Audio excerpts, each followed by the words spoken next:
Hello, friends. Welcome back to the Reiki Women Podcast. My name is Michaela from Heartscapes Reiki, and with me today, as always, is Bronwen Logan from Reiki with Bronwen and Carrie Varela from the Reiki Healing Society.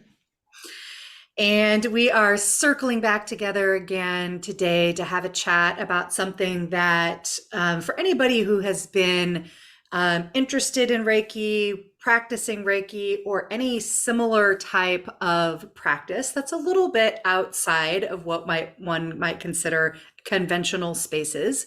This is something you have probably encountered, a type of person that you have encountered perhaps as a client, perhaps as a colleague, perhaps a stranger on the street, maybe within your family. This is the skeptic, the person who just doesn't quite accept or believe or vibe with what you are throwing down about your work with the system of Reiki or similar practices.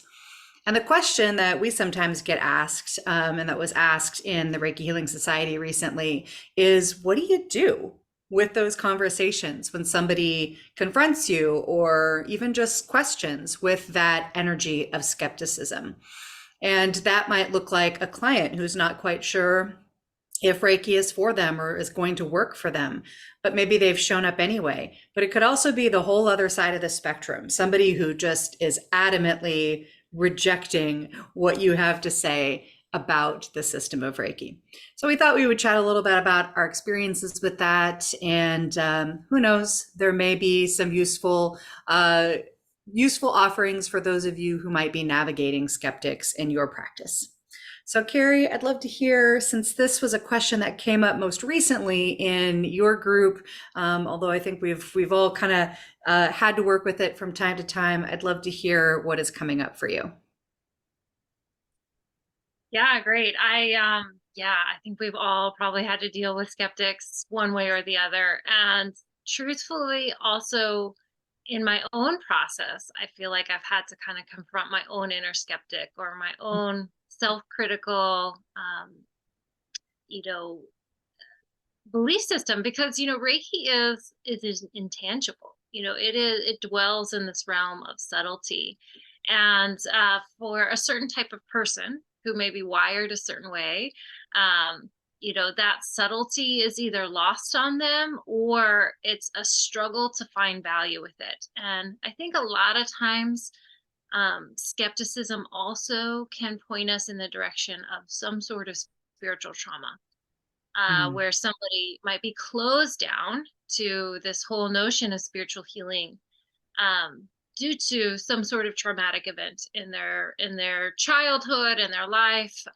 or simply never being raised in that environment, where spirituality or religion was never emphasized or valued within your community, within your household, etc. So there's a lot of different ways I think it can come up, but I've definitely have definitely had clients before, people off the street, people I don't even know that I've just met, that I'm kind of answering this very uncomfortable question sometimes of what I do for a living, where they come at me with this very skeptical energy, or they come in there to disprove me, or to somehow try to belittle what I do and what I offer through my Reiki practice. And I think there's a space for skepticism, and we should always nourish our own inner skeptic. Like, we can't just blindly believe everything that we've ever been taught or learned. But because Reiki dwells in this realm of subtlety, there's so many different stories I think we've created about the practice of Reiki. And the truth is that Reiki benefits people. I mean, people have really benefited from the practice of Reiki, myself included. And it's nothing I can prove through any sort of scientific means, but to say that I'm an example of that, that the benefits that Reiki has brought into my life, I've embodied them, and I can share that embodiment with my students, with my clients, and hold space for them to have their own experience with Reiki and to decide for themselves. And one of my yoga teachers, who I just really admire, one of his taglines is "Nothing to prove, everything to share." And he uses that in the context of a yoga teacher training. So after you've done a 200-hour yoga teacher training, you're just like so stoked about yoga and all you want to do is share it with other people. And you've just learned this ability to share it with other people. And he just encourages us to keep that fire of enthusiasm going for us. And that it really, our task is to share that joy and enthusiasm with people, whether they believe us or not. Ignite that fire for them as well. So, spiritual healing, if we think about Reiki using that definition, it has the benefit, it's benefited me in so many different ways. So I think it's always helpful when you're talking to skeptics is to speak to them in a language that they can understand, and then talk about the benefits and talk about the experiences you've had, that you've perhaps facilitated for others, and start speaking on those terms. I think we could also talk a little bit more about the science of Reiki, which I think is really part and parcel of this conversation. But I'd love to give it back to you guys and hear your points of view about this whole topic of Reiki and skeptics. Yeah, I think that's really good practical advice. I mean, for me personally, we've talked about this before, but from the moment that I studied the system of Reiki, like immediately the moment I sort of knew that this was something really amazing. And that's hard to bring across to someone because that's experiential rather than anything else, right? But what I do think is, I think there are a couple of issues for the system of Reiki. And one is that it gets connected with the New Age movement. Now, I've actually got nothing against the New Age movement. I think it's something that's been, a lot of the practices within it have been around for thousands of years, right? And but when people link the two together, we're linking two different practices together. So any skeptical issues that people have with the New Age movement, that's not related to the system of Reiki. And it's very hard for people to know that when we have Reiki practitioners who actually include a lot of New Age stuff into the system of Reiki. So that is an issue, I think, for the system of Reiki and for practitioners like ourselves, because it's not what we practice. And it's very hard then to have to defend something that has actually nothing to do with what you're doing. I think for me, the system of Reiki is much more in line with what I would consider a Japanese martial art. And I'm not quite sure that skeptics get so hot under the collar about martial arts, right? So, I would see that differently. And I think the problems of the New Age movement having come in really, would have begun in the 70s and moved through. And one of my missions has always been to help people to understand that that those elements are actually not a part of the system of Reiki. And when we talk about this subject, I thought at the beginning, what am I going to talk about? But then I realized all of this and I thought, it's so important, isn't it? And people can be skeptical for sure, but they need to know what they're being skeptical about. And I have this thing in my classes and in treatments where I refuse to defend the system of Reiki as well. Mm-hmm. I'm not going to get into conflict with anyone about this practice. And the reason is because of the first thing that I said, which is it's an experiential thing. And no matter how many words I can throw at someone, it's not going to change my experience. Yeah. And I want someone to have their own experience and see what that does. Last week, what was the subject? Living the Reiki precepts, and we were talking about, it's not what we feel, which this is where we get in problems with science, right? It's not what we feel, it's how we feel. That is the important part of the system of Reiki. And it's like Carrie said, changes you, you know, and changes how you think about things, how you think about your life, how you approach life. But you can't make that happen to anybody. They can only ever experience it for themselves.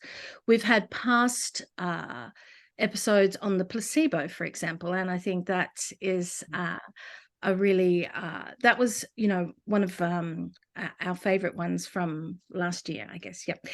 And just the idea of the placebo, and I'm not saying that the system of Reiki is a placebo as such. I'm just saying that the effect of placebo on everything, it affects everything that we do, because it's how we think, what our intentions are, our thoughts, is going to affect our experience of life. And these are the sort of lessons that the system of Reiki has for us.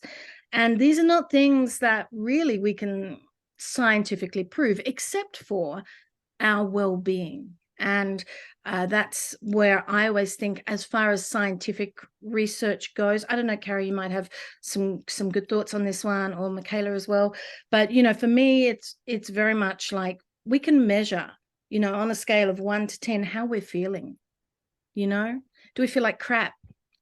Are we feeling happier? Do we feel more resilient?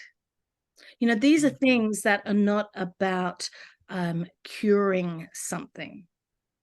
In fact, the other day, so I've got problems with my hips, right?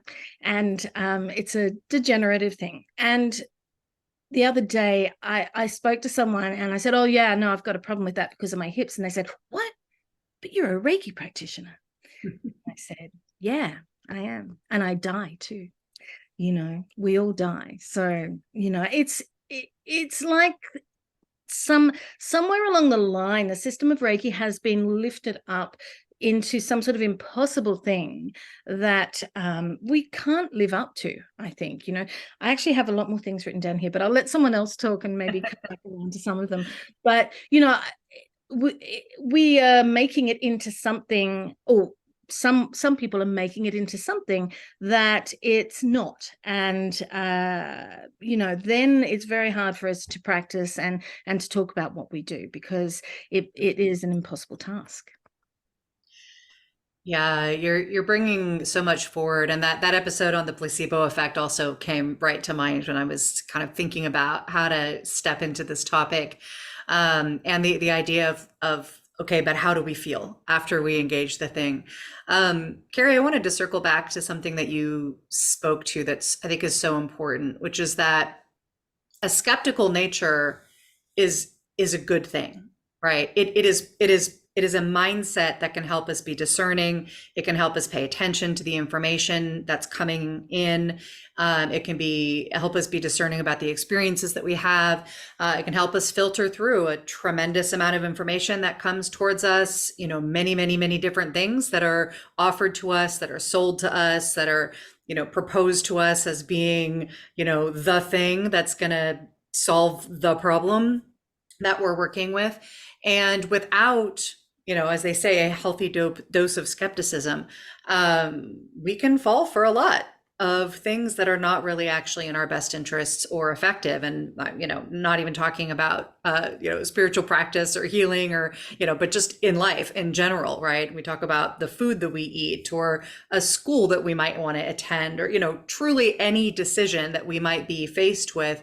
There's the possibility that we will, you know, be faced with options that on face value might seem valuable, but when we dig a little bit deeper, we find that it's not actually a right fit, a good alignment, or even a real and good thing at all.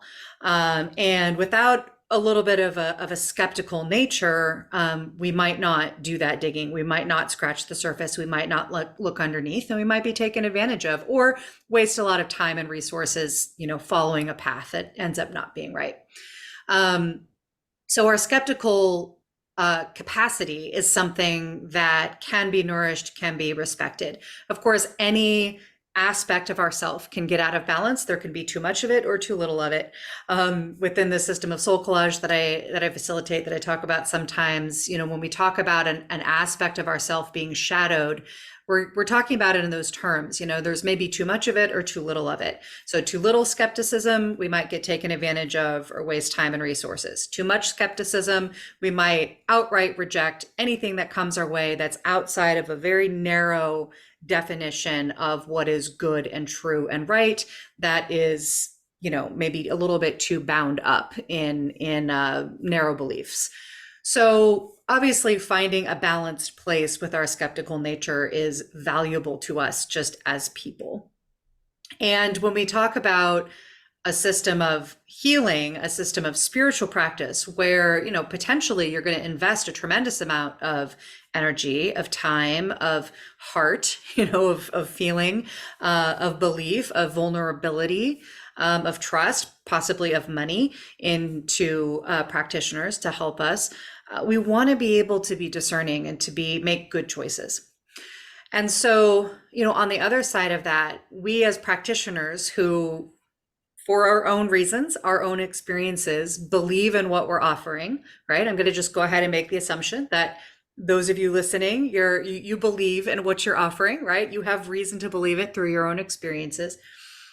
And when we're faced with that person who's like, I'm not sure if this is for me, or if I'm not sure if this is for real, I'm not sure if what you're saying, really is something I should believe or take in or take on for my own practice. I think a really great place to start is to respect their skeptical nature, to maybe even acknowledge it, right? To just acknowledge the value of it and that it's actually a good and right way to approach something that's new, that's coming our way. And then the question is, how do we share this thing that we believe in a way that can touch something for the skeptic? And I think, Bronwen, you spoke to this so clearly. The system of Reiki and whether or not it's effective has everything to do with our direct experience with it. This is true of so many things, right? There are things that we believe without having experienced them. And that's not good or bad, right? It's very circumstantial whether or not it's a good idea to believe something that we haven't experienced. But when we have experienced something directly and built our beliefs and opinions about that thing based on our own experience, then we've got a stronger foundation, first of all, to build those beliefs on. And we've got something to build on. One of the things that I appreciate so much, I say this all the time on this podcast, that I appreciate so much about practicing the system of Reiki as much as I can from its origins. As you said, Bronwen, very much related to Japanese martial arts. That's probably one of the best analogies we can actually put to it, most accurate, is that these are practices that are quite grounded, right? They're quite grounded in direct experience, in longstanding traditions, in beliefs and perspectives and experiences with the natural world, with our human nature that have been, proven over time to have value, right? Whether or not something is true, capital T, that's a deeper topic than we can deal with right now, but to certainly have been proven to have value for humans that engage with them.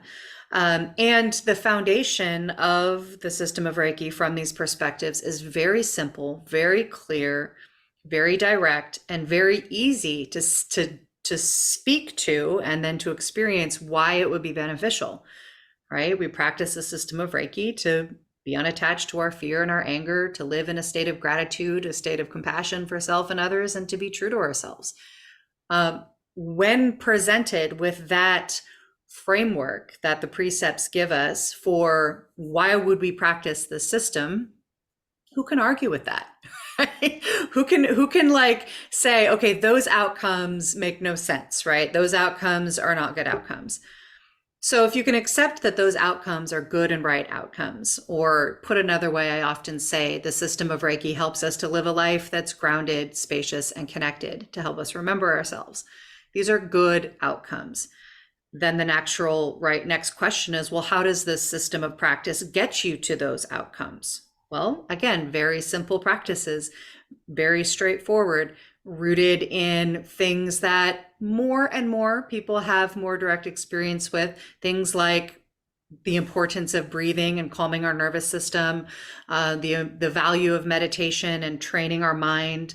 Again, something that most people, well, I didn't say most people, that more and more there is an understanding that our mindset, as you spoke to, Bronwen, is so key in how we feel, how we live our life, what we believe, what we experience, what becomes possible, our health, So the system of Reiki is about training our mind to focus in a particular way that relates to the precepts, right? And so, practicing from that perspective has made it easier, not only, for my practice to be effective for me, but to talk about it with other people. I think, Carrie, one of you said to really meet people where they are, to use language that's going to be meaningful to them. And when we have a system of practice that's the foundations of which are so simple and so close to being objectively positive, right? I'm not going to there'll be somebody who'll be like, those precepts are stupid. I don't want to live my life that way. But very close to being, pretty universally positive outcomes, hard to argue with.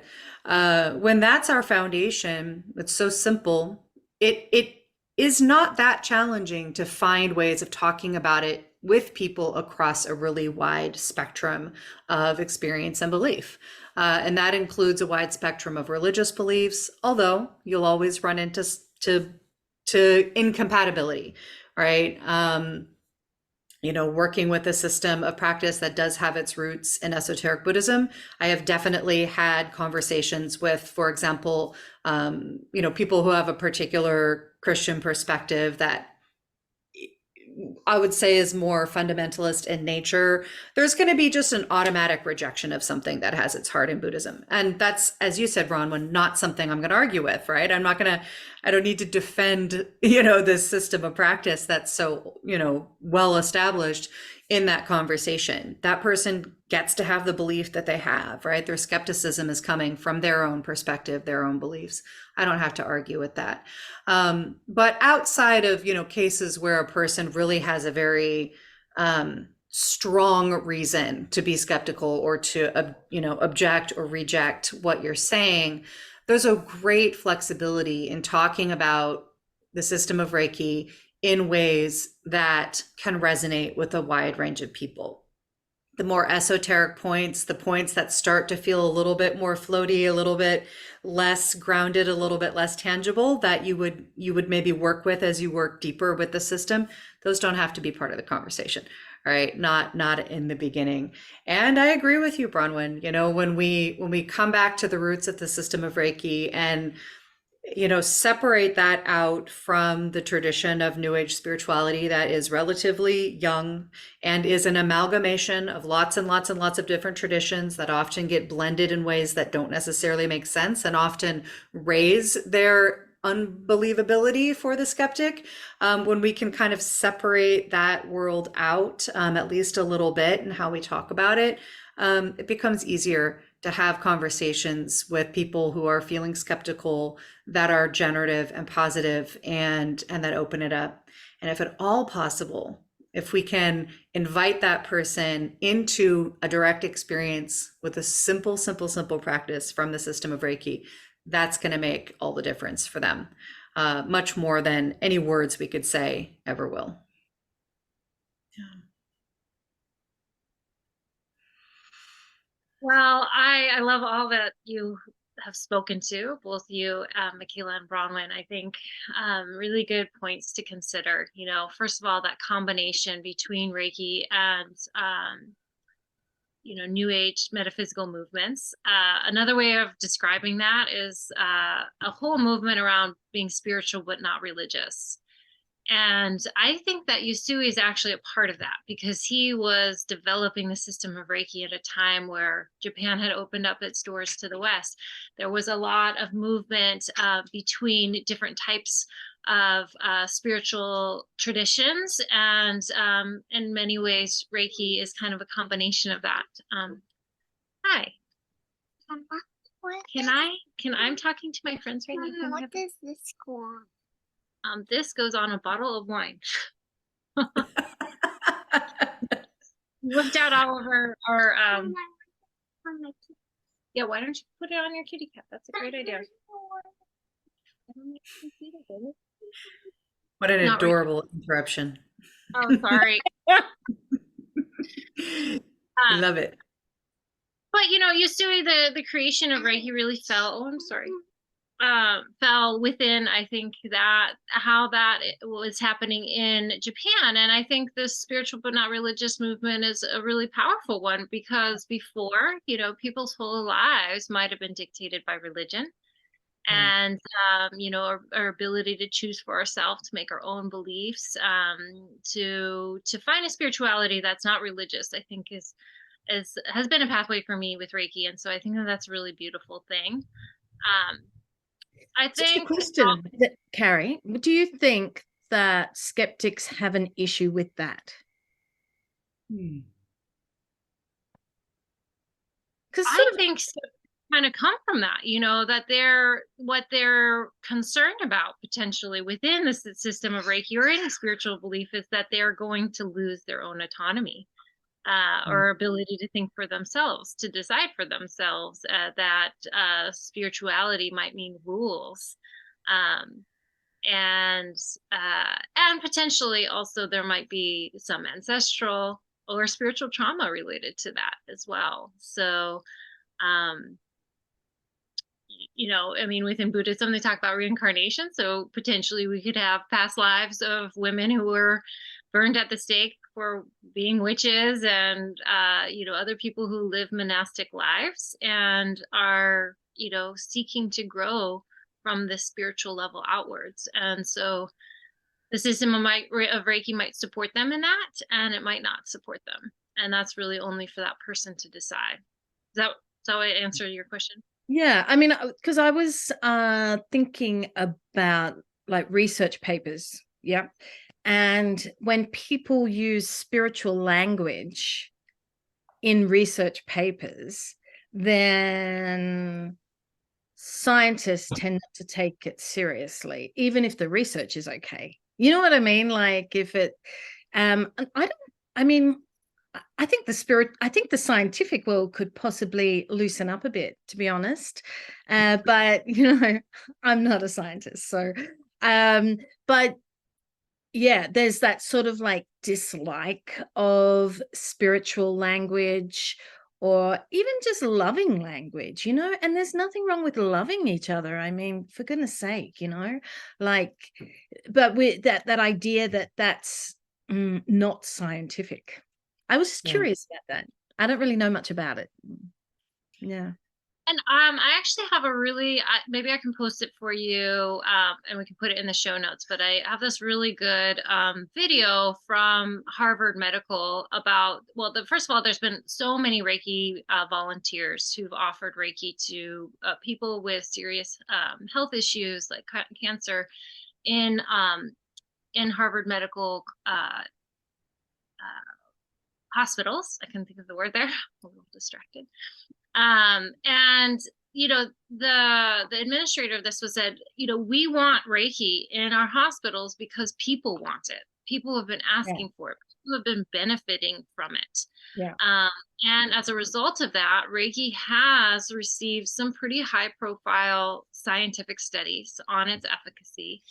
But that is a long process. It takes a lot of funding. It takes a lot of time and effort and directing of research capacities into that. And I think a good parallel to that is acupuncture. Acupuncture, is a whole system of medicine developed for thousands of years. And acupuncture went under the rigor for I don't know how many medical studies to really prove that it is effective.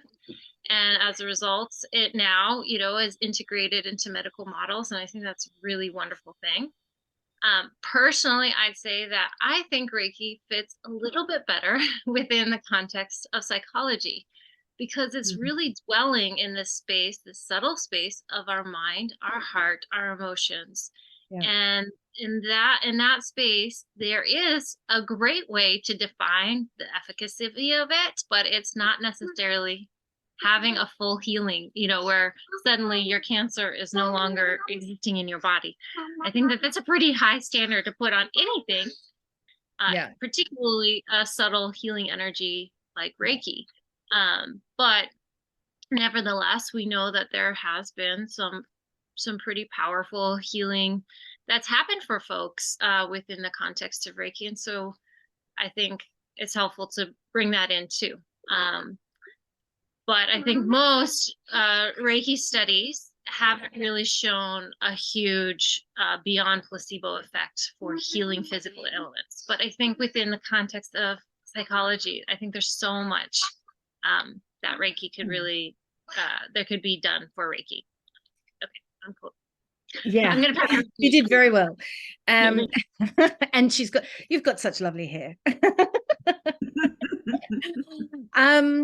Yeah, I was thinking in line with that, the ideas of urban myths. And, I think how harming a lot of those are to the system of Reiki. And, this idea that if someone has a pacemaker, that you can't give them a Reiki treatment, for example. There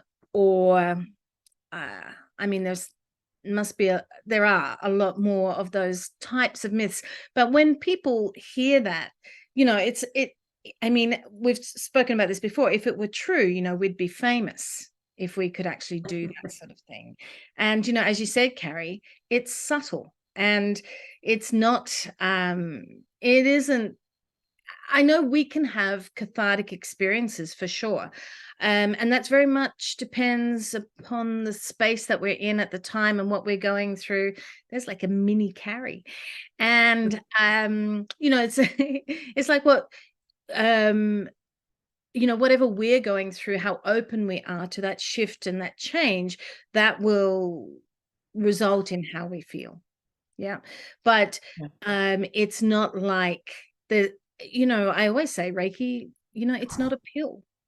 It's not like if I do this, this comes out. That is not the type of system it is. And that's why it can be difficult to research. And I think, as Carrie was saying, possibly within the more psychological aspects of it, we could definitely find out more about the benefits of it, for sure. Carrie, I love this idea of kind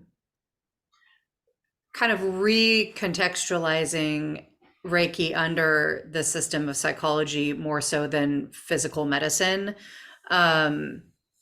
That's really compelling. I love that. That might be another topic that we dig into a little bit more. But I think that you're right that bringing those two worlds together in analogy, it can be really helpful for this conversation about, helping people understand where we're coming from with the system, what the benefits are, and how the practices and the benefits align with each other. Because, as we're saying, truly, this is a practice of mindset and of integrating our attention where we focus our mind, our physical body, how well grounded we are, how we're holding ourselves so that we're maximizing, the movement of oxygen and blood in our body and so on. And our breath, the way that all flows together, that integrating those things have demonstrable benefits in how we feel, what our mindset is, how well we're able to pay attention, our clarity and so on.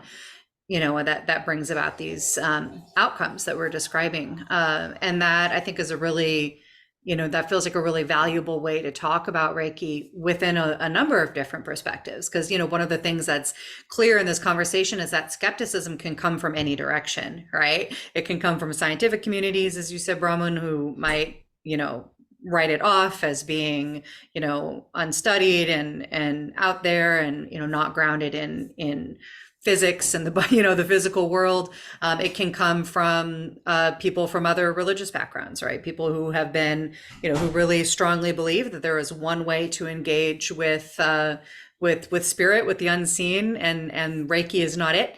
And then so there can be spiritual or religious skepticism. Can be people who feel unattached to both of those things and are just like, that is not for me. I don't understand that, and so on. It can come from many, many, many different perspectives. And so I think, again, the more that we can be really clear about our own experiences, what has heart and meaning to share about those experiences, and what are the outcomes that we've experienced in our life, that we can track, that is directly connected to our choice to practice the system. Those are going to be those points of common conversation with folks, that really can open up some really juicy conversation, right? And I think if we hold the perspective, Bronwen, that you shared earlier, that it's not our job to defend the system of Reiki or convince anybody of anything. Our job is to share our experiences, to explain in as clear a way as we can, what our understanding of the system is, what its effects are in our life, and be curious about what the other person believes, what they value, what they have found to be beneficial, what they think about these outcomes that we're describing, and to enter that conversation with that sense of curiosity and respect for the skeptic. These can be the seeds of some of the most valuable conversations. Right. So we really shouldn't be afraid of having these conversations with folks who are skeptical.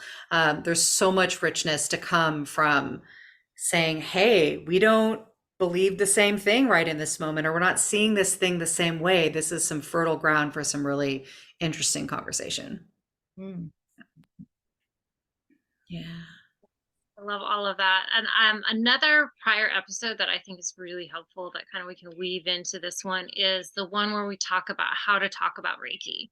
Mm. And that was a really good episode. And I think we really spoke to the heart of really how you're going to describe Reiki to somebody who, we might from the outside perceive them to be skeptical, but they might just truly want to understand Reiki.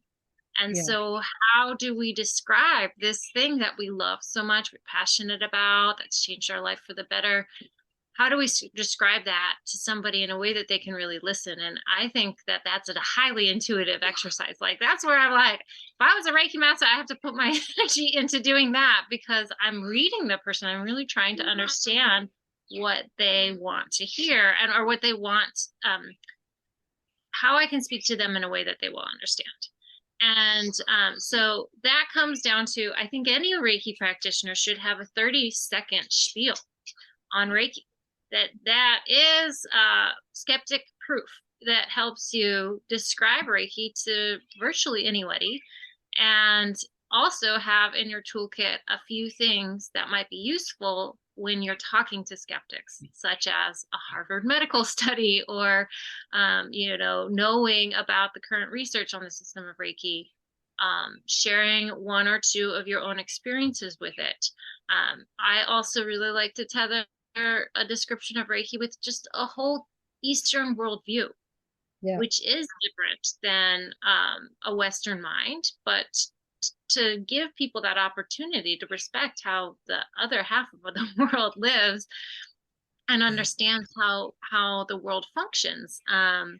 And part of that is to know that we are alive, and there's this aliveness in every cell of our being, every cell of our body. And Reiki, if we want to talk about the physical healing benefits, it's about tuning in and learning how to listen to our body, to give our body what it needs. And so I feel like the people who've been most effective about healing physical ailments with Reiki have done so because they take time every day to step away from the busyness of life and to nourish themselves, to lay down, receive hands-on healing, either from themselves or from others. They've changed their lifestyle. They changed how they eat. They change how they sleep. They change perhaps their emotional patterns and mental patterns as well, and that their physical healing is entwined with their mental and emotional body. And I have a client I worked with today who has some serious ulcerative colitis, and he feels that so much of this is linked with healing his inner child. And so for him, this outward physical healing has also included energy work, psychology, lots of different things, totally changing his diet. And as a result from that, he's seeing some really positive benefits in his life. And And I just love how Reiki can inspire that, to give us the strength and that intuition from our body to really know what you need to do to heal. And that can be really different for everyone. Yeah. That piece is so important, Carrie, this piece about lifestyle and the idea that, I think sometimes where we can really trigger some serious skepticism is if we lead, if we're talking about Reiki as like this miracle cure, right? As like, you do this thing, you do these symbols, you do these hand placements, you do this thing, and then you're good, right? And, firstly, understanding that Reiki is part of, again, back to mindsets, a lifestyle that includes a wide range of things, and that they're linked, right? And that practicing Reiki brings our attention to these other aspects of our life that might be not in alignment with our wellness and our good health and emotional stability and so on. And so, having that understanding can be really helpful for folks, because people understand that, right? That lifestyles have many different components, and that working with our mindset and with our spirituality is one of them. And then the piece around having that, 30-second spiel, certainly having a way that feels easeful and clear and accurate for us to just answer that question of what do you do or what's Reiki, super helpful. And I really encourage people to lead that statement with the outcomes that you experience from Reiki. So what is Reiki? Reiki is a system of practice that helps us to live rooted, spacious, and connected, or it helps us to describe the precepts, because that's the grounded aspect of it. If we lead with, it's a system of energy medicine where you're channeling, heavenly light into a person, and, get into those kinds of mechanics, anybody who's skeptical it's gonna red flag for them, right? So lead with your outcomes, right? What do you experience from being with this lifestyle of the system of Reiki? And then if that is intriguing to the person, if that feels resonant for them, then you can start talking about how do you get there. Just one thing on what you were saying before, Carrie, just going into that, and that is just about what people think. I can't remember exactly what you said, but it made me think about something, and that was just when, when you begin a class and you ask each student, what do you want to get out of this? And I think that's that thing of listening and understanding what's going on for that other person. And when they explain what they want to get out of it, that helps us to give them information that's going to support that process. So it is very much about listening to the other person, understanding what other people are expecting or desire, and seeing how we can, I think the words were, meet that person at a point that we can we can be supportive. And basically, I feel like the system of Reiki can, because it is about all those things that we've just been talking about, lifestyle, how we live, and it can affect so many different aspects of us and how we live. So we, you can find that it can be there for you in all sorts of ways. Yeah. Beautiful. What a juicy conversation. There's so much in this topic, and so many other branches that perhaps will follow in future conversations. I think it's been really valuable for me to reflect on my own skeptical nature and the ways that benefits me, and the times when it can, close me in around things. This has been personally valuable to reflect on. I have a dear friend who refers to himself as a skeptical mystic. And I think that's a really beautiful way of balancing the sides, right? The mystical side and the skeptical side, that when they come together, it's actually a very powerful aspect of our personality. And so, folks listening, we'd love to hear from you. What have your experiences been with skepticism, your own or that of other people? Have you found really powerful, useful, valuable strategies for talking with folks who have some skepticism about the system of Reiki? We'd love to hear about that and perhaps learn from you as well. And as you go throughout your day, we hope that you are well provisioned to share the system of Reiki with whoever comes your way. Thank you so much for joining us, and we will see you, talk to you, hear you again next week. Goodbye.